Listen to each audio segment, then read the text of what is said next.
का बताई कैसे के जान घूमे आई दशहरा माई बाबू घर से निकले दिन बहरा। ए सुनो बोलो बड़ी होना रानी तू कवनो झमेला में, बड़ी होना रानी तू कवनो झमेला में, मिले आवा सोना हो औरंगाबाद के मेला में, मिले आवा सोना हमसे शिवगंज के मेला में, मिले आवा सोना हो रमेश चौक के मेला में,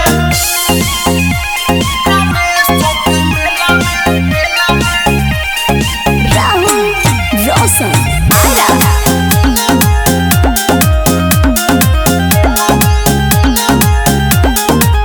संगही करब दर्शने सोना, मैया जी भी होई है परसने सोना। सुन तरु हाँ हो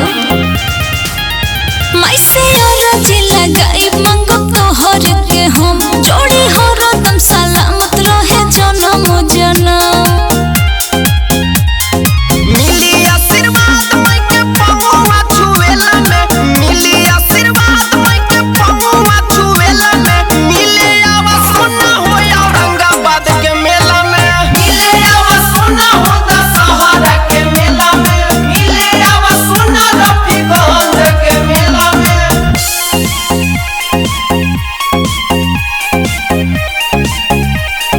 राहुल रोशन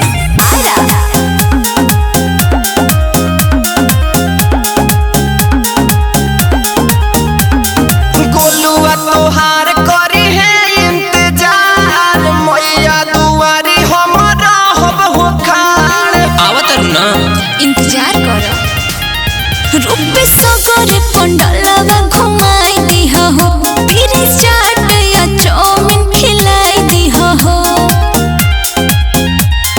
सखियन के संगे जानी आई है अकेला में, सखियन के संगे जानी आई है अकेला में, मिले आवा सोना हो औरंगाबाद के मेला में, मिले आवा सोना हो मदनपुर के मेला में, मिले आवा सोना राउरनगर के मेला में। अरे आवा ना।